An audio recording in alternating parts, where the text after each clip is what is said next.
I informed the chief that I would be disciplining him up to and including discharge, and he resigned. I have accepted his resignation. Developing this morning, Minneapolis Police Chief Brian O'Hara is out. Mayor Jacob Frey made that announcement last night after an internal probe found what he called a breach of trust. We have team coverage this morning. We want to get started with our Barrett Leone, who joins us live with what that investigation was for and how our leaders are all reacting. Barrett.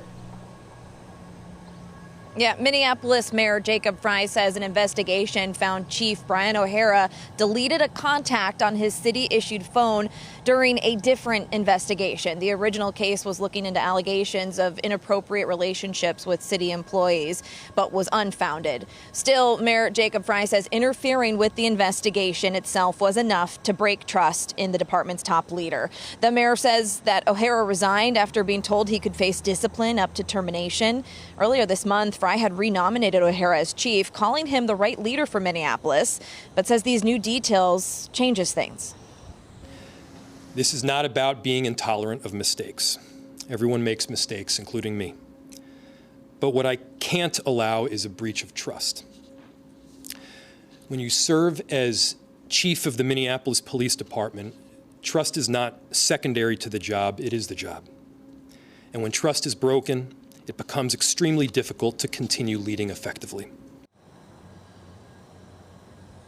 City leaders we're hearing from this morning are disappointed and demanding more for the city. Councilmember Jason Chavez called out the mayor for his leadership in this, saying, quote, "We have seen a consistent lack of accountability at MPD, and this was no different." And Council President Elliott Payne called it a massive error in judgment for Mayor Frey to nominate Chief O'Hara in the first place. O'Hara first became chief in 2022. He helped lead efforts to rebuild the department amid staffing shortages as well as reform efforts. In the meantime, while the city searches for a new chief, Assistant Chief Katie Blackwell will step in. All right, Barrett, just the beginning here, but yeah. Going to be a long ride. It certainly is. Let's get you straight. Thank you, Barrett. Let's get over to the live desk now. So our Maria Lisignoli continues our coverage this morning because, Marie, we know the chief was actually up for reconfirmation this year, just put up a couple of weeks ago by the mayor. Yes, he was. And earlier this month, the mayor had renominated him for that role as chief, saying at the time he was, quote, the right leader for this moment. Other city councilors didn't feel the same. In April, some councilors raised concerns about police department spending. During the department's response to Operation Metro Surge, they spent more than $5 million. That's double their budgeted overtime amount. O'Hara also faced pushback from community members about his handling of the immigration enforcement operation. And the pushback wasn't O'Hara's only hurdle. According to city data, there have been a total of 30 complaints against O'Hara over the course of his tenure. The Office of Community Safety closed 8 of those. It found no discipline was necessary, but 22 remain open as of early April. O'Hara said at the time he believed the ICE surge had something to do with many of them, adding he's not notified when a complaint is filed, nor would he have been told the specifics of them. Details about these complaints are kept secret, including from the public, meaning they could be lodged by a fellow officer or by anyone from anywhere in the country. Residency is not a requirement. When asked last night about his renomination of O'Hara, Mayor Frey said that if he had known about the phone tampering allegations earlier, he would not have done it. There are still a lot of questions that need to be answered out there. It's going to take some time to get that done. Yeah. All right, Maria, thank you. Now, this announcement and the future of policing in Minneapolis is something we will continue to follow. Right now, WCCO, of course, digging into the complaints that were made, taking a look at Chief O'Hara's work here in Minneapolis and what comes next for the city. We'll have that coverage all throughout the morning. President Trump set to huddle with his cabinet. This is at the White House today amid ongoing talks towards a peace deal with Iran. And it comes after the Pentagon said it launched defense strikes this week on targets in southern Iran. This includes missile launch sites and Iranian boats attempting to lay mines in the Strait of Hormuz. Iran slammed the strikes as a ceasefire violation and has hinted at retaliation. This striking juxtaposition between a pretty violent time in the Strait where the United States is striking targets. Meanwhile, a White House that says that the ceasefire is still in effect and that we are close to a deal. These two things don't seem to go together.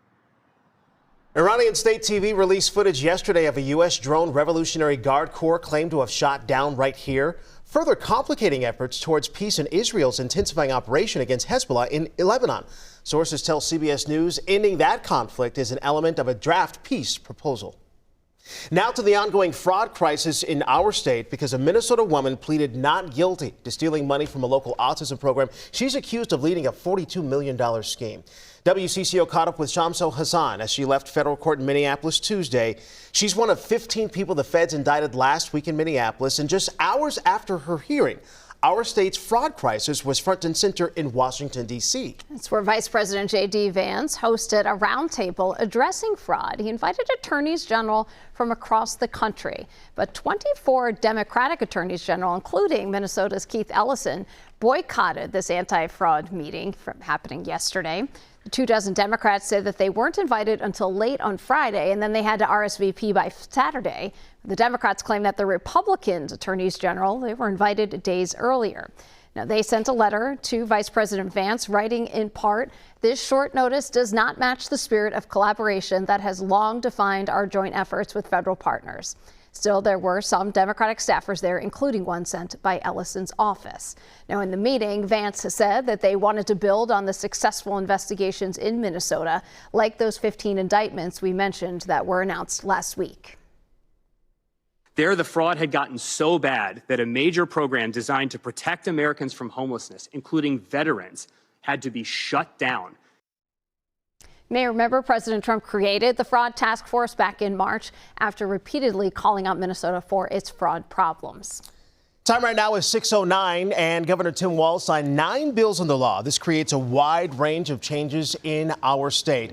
One of those bills includes changes to strengthen the fight against fraud. It makes it easier for the state to withhold payments of tax dollars to anyone with credible fraud accusations. Another bill makes changes to protect kids on social media. That's a big one. Kids under the age of 16 will need their parents' permission to make accounts, and those accounts will have strict privacy settings. Now, this one had a lot of attention that we told you about: psychedelic mushrooms. The new law would allow the beginning research of the substance to potentially start a pilot program that would happen in the future. Some other major measures that in the bills include funding for HCMC. That's the trauma hospital struggling to stay afloat in downtown Minneapolis.